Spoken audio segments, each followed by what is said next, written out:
The mask has finally slipped. The game is over, and the truth is out. Look at you now. The disguise of the simpleton, the fool who couldn't keep up, it's gone. All this time, you were the beautiful, calculating mastermind. You were orchestrating the longest con in history, playing dumb while your mind raced like lightning, pretending to stumble while quietly mapping every exit, every weakness, and every crack in their armor. They thought you were slow. They thought you were naive. They spoke around you as if you were just part of the furniture, exposing their secrets, revealing their strategies, and showing their cards without hesitation because they believed you couldn't possibly understand. But every mispronounced word was intentional. Every confused smile was part of the plan. And every "I don't know" was a conscious choice to conceal the fact that you not only knew, but you were already 3 steps ahead before they even realized the game had begun. Think back to those meetings where they explained things to you like you were 5. You weren't confused, not for a second.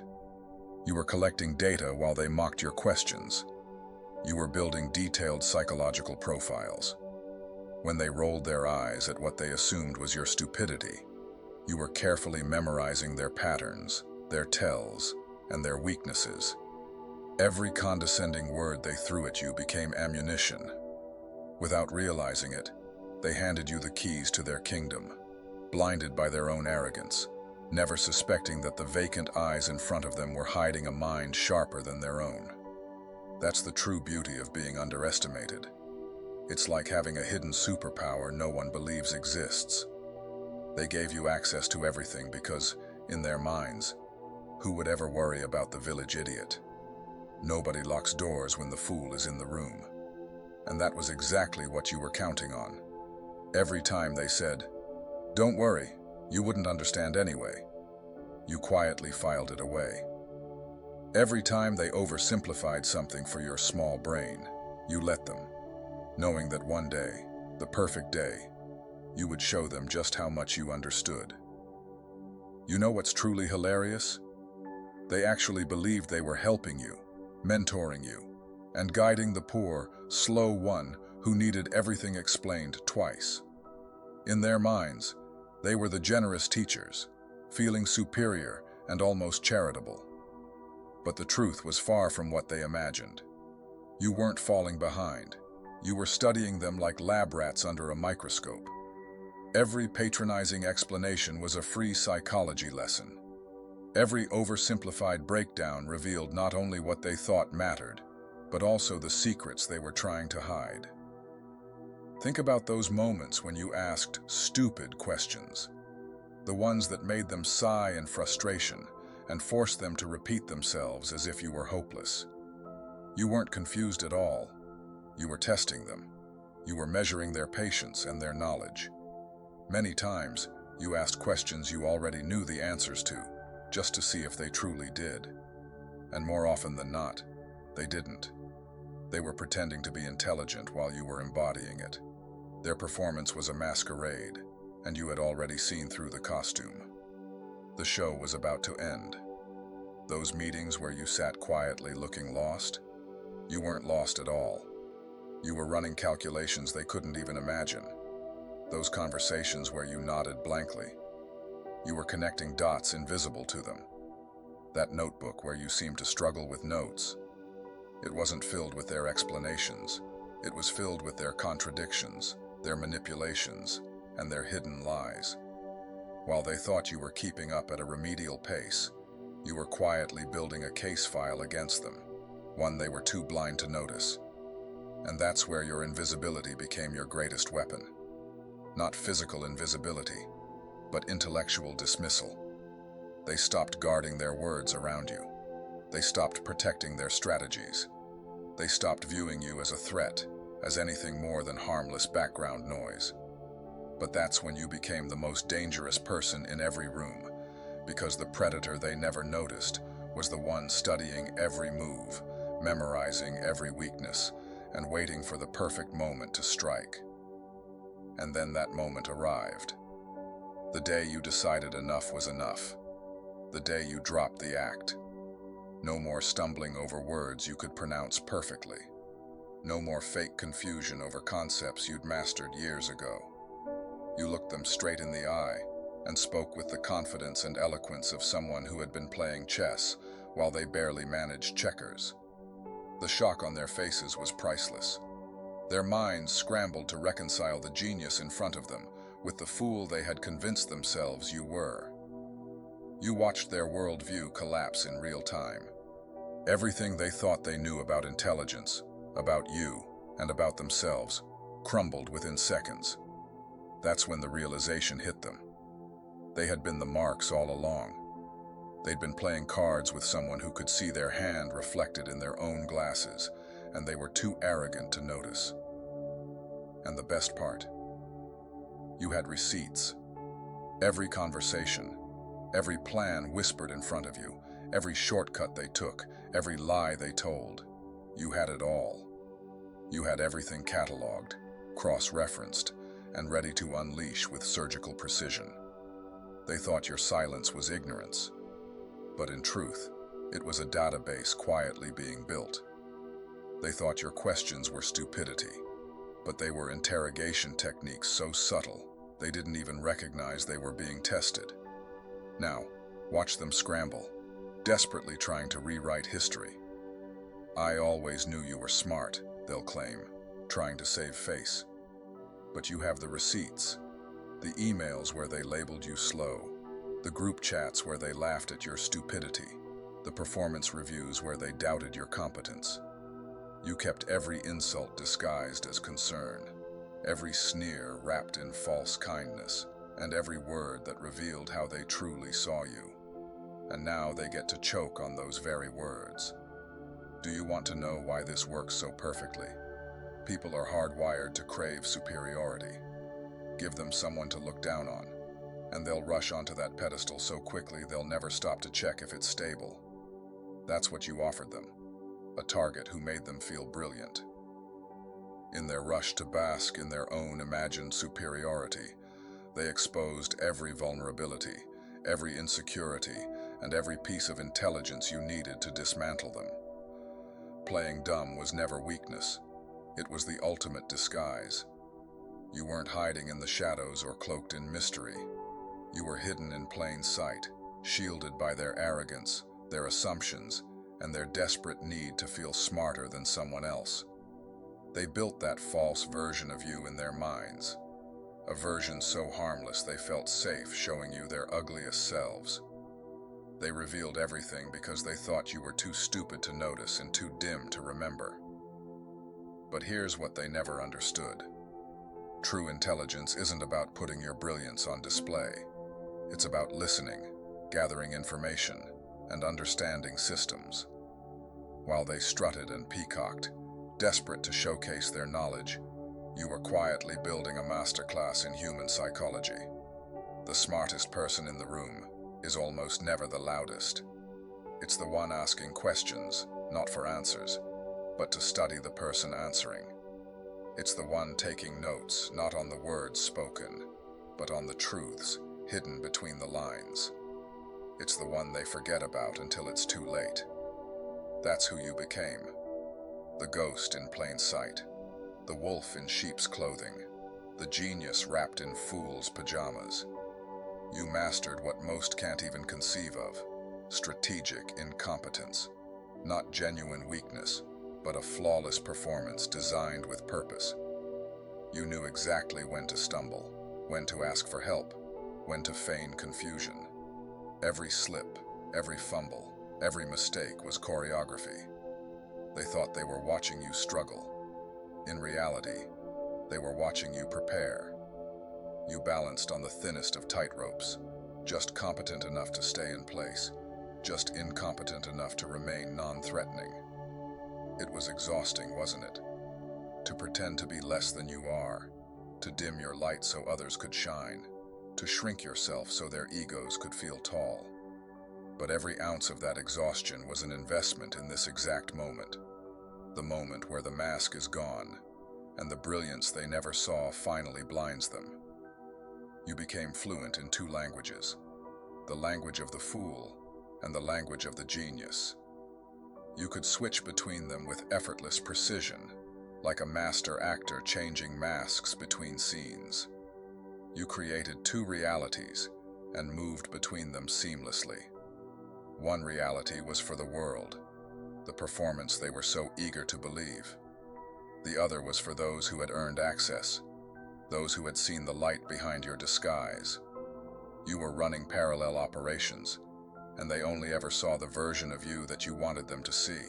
The discipline it took was monumental. Every day was an exercise in self-restraint. To resist the urge to correct their glaring mistakes, to silence the temptation to demonstrate your knowledge, to bite back the instinct to put them in their place. You were precise. You understood that revenge is best served when it's least expected, when it hits like a thunderclap in a cloudless sky. For your plan to work, they had to feel safe. They had to feel superior. They had to drown in their own arrogance. And so you gave them exactly what they craved, knowing all along that one day you'd rip it away from them. And when the moment came, you didn't reveal your hand in one sweeping motion. That would have been too easy, too merciful. No, you unraveled them slowly, card by card, move by move. At first it was subtle, a casual display of knowledge they didn't think you possessed. They laughed it off, told themselves it was a fluke. Then came a strategic maneuver so bold, so unexpected, it forced them to second-guess everything they thought they knew. Each reveal was a blade sliding in quietly, and with every cut, they bled confidence until they couldn't deny it anymore. They had been outplayed by the very person they once dismissed as incapable of understanding the rules. Now, the dynamic has shifted completely. In those same meetings where you once played the fool, the energy has transformed. When you speak, the room goes still. The air hums with anticipation. They lean forward, desperate to catch every word, terrified of missing the details they use to mock you for. The intoxicating part isn't just their attention, it's their uncertainty. You can see it in their eyes, the endless replaying of every past interaction. They're combing through memories, searching for clues they overlooked, wondering how they could have been so wrong for so long. Some of them burn with anger now, and you can feel it radiating off them like heat. They're not angry at you. They're angry at themselves. Angry that the superiority they paraded around was nothing but a lie you allowed them to believe. Angry that every time they laughed at you, you were secretly laughing harder. Angry that the hierarchy they thought was carved into stone was nothing more than sand. And you've revealed that all along, you've been the one holding the tide back. Others are taking a different route. They're suddenly trying to recruit you, aren't they? Suddenly, you're valuable. Suddenly, you're worth their time, their praise, their association. They rush to align themselves with you, hoping proximity to your intelligence will save them from the sting of their own blindness. But don't be fooled. It's not respect they're offering, it's fear wrapped in opportunity. They don't want you. They want what you can do for them. They don't respect your brilliance. They fear what happens if they're on your bad side. And that's exactly where you want them. Desperate, uncertain, and walking carefully with every word and every move. Being underestimated was the greatest gift they ever gave you. Every dismissal was fuel. Every insult became leverage. Every time they overlooked you, they gave you access. Every time they wrote you off, they handed you another advantage.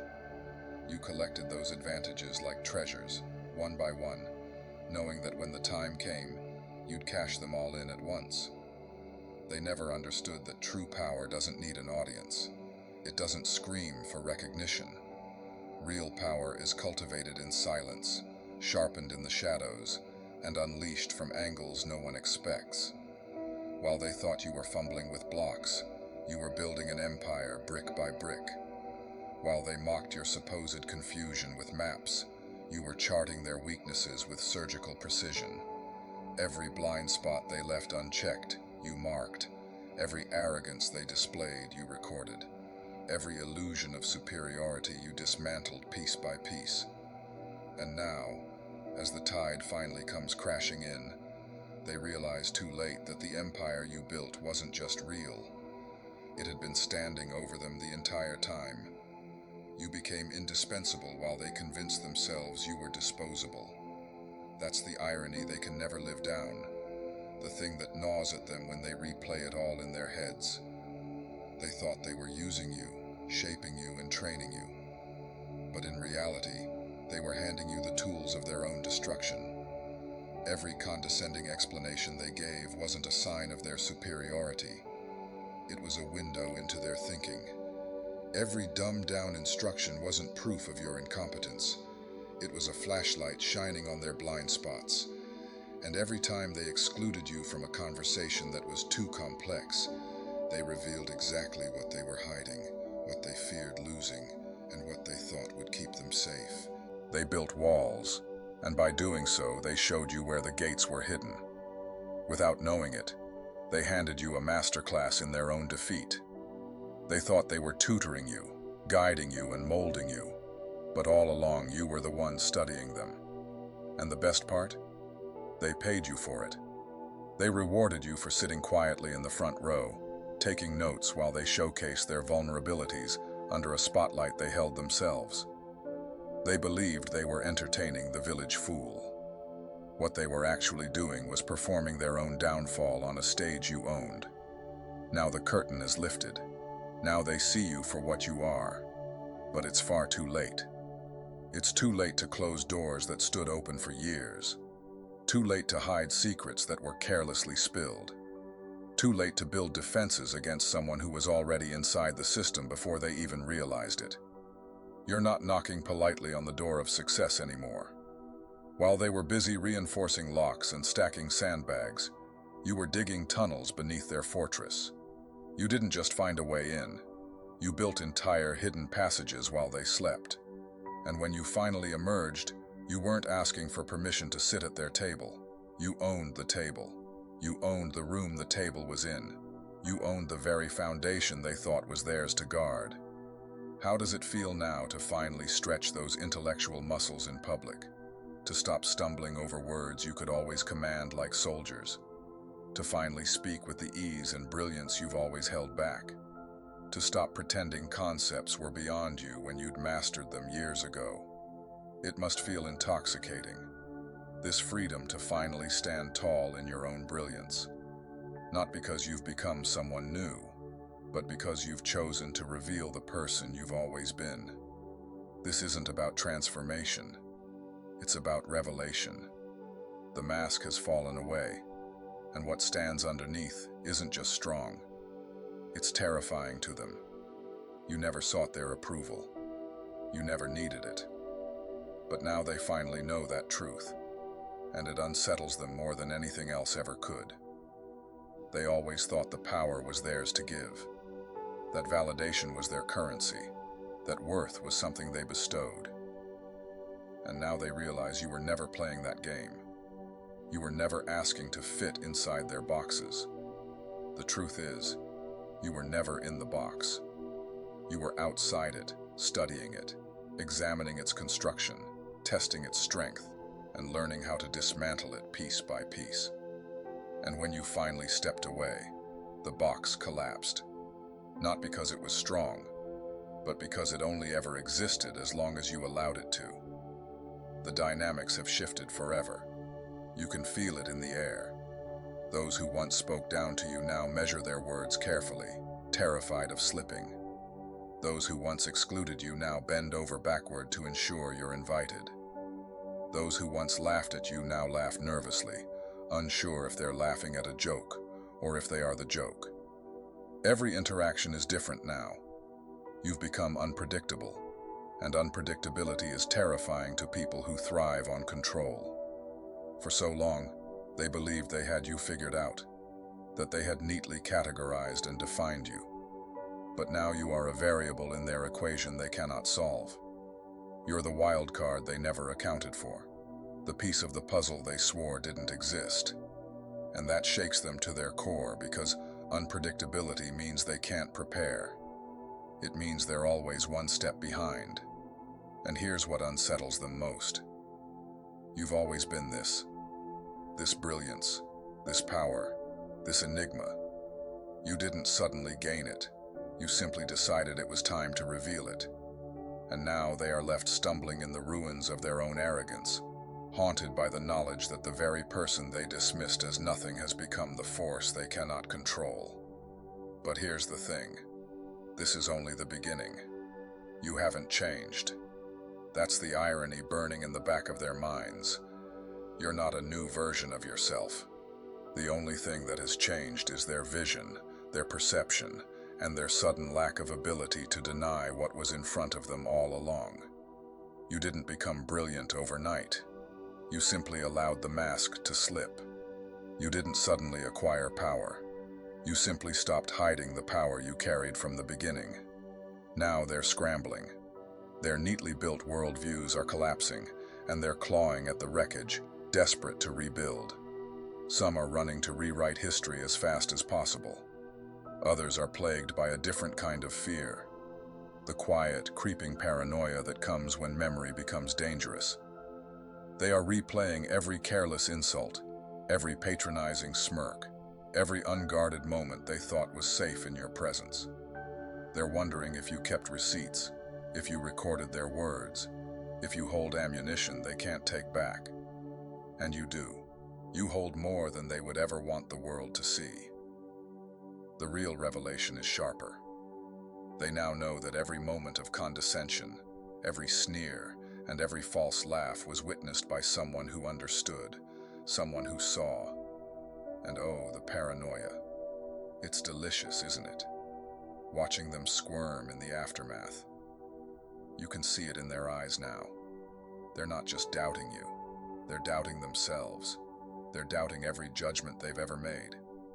If they misjudged you so completely, who else have they overlooked? How many others have they dismissed as insignificant, when in reality, they may have been surrounded by people quietly more powerful than they could imagine? You didn't just reveal your intelligence. You revealed their stupidity. You shattered the fragile illusion of their judgment. You exposed their perceptions for what they were, flimsy, shallow, based on arrogance rather than truth. You tore the mask from their so-called superiority and showed it for what it truly was. A costume that never fit, stitched together by ego and propped up by insecurity. Some of them, in their desperation, will try to test you now. They will create scenarios, little games, and intellectual challenges designed to trap you, to find your limit, to prove to themselves that you can't possibly be as capable as you seem.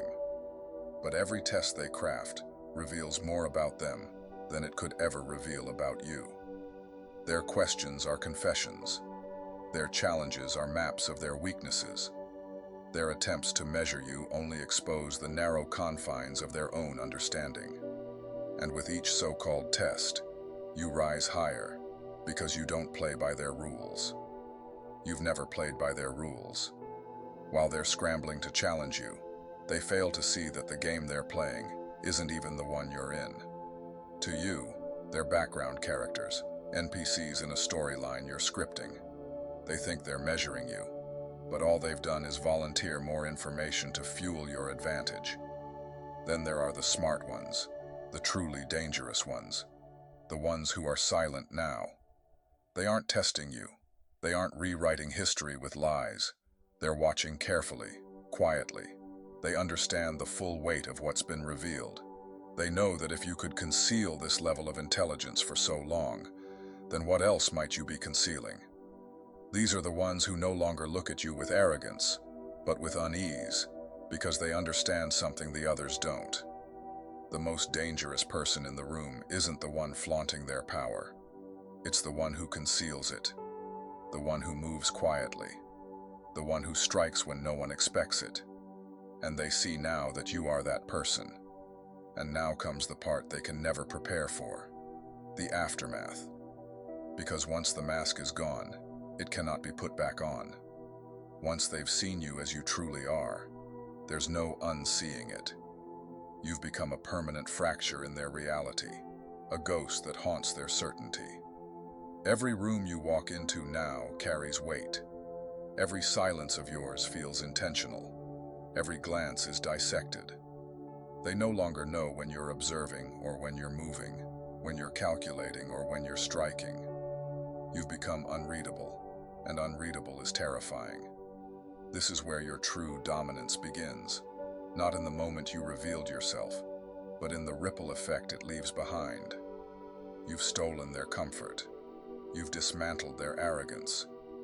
You've hollowed out their sense of superiority and replaced it with doubt that will never leave them. They will replay your words endlessly, turning them over like stones, searching for clues that don't exist. They will question every laugh, every smirk, every silence, every memory of you they once dismissed. They will chase answers forever, but you've already moved on. That's the exquisite cruelty of it. You're free, and they're trapped. Because this was never about proving yourself to them.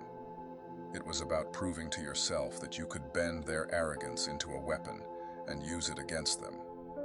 You did not just win the game. They never even understood the rules. You were architect, actor, and audience all at once, scripting an ending they didn't know they were stumbling toward. And now, as their empire of illusions collapses, you stand untouched in the ruins. Here's the ultimate revelation. The game is not over. It has only evolved. Now that you've revealed your true self, you operate on a level they cannot reach. They will always be behind, always scrambling, always reacting while you dictate the pace. You're no longer the hidden weapon in their midst. You're the force that dictates the battlefield itself. And the irony, they handed you the power themselves. Their arrogance built the throne you now sit upon. Their dismissal carved the path you now walk. Their condescension forged the sword you now wield. So let them whisper. Let them scramble. Let them scheme. None of it matters.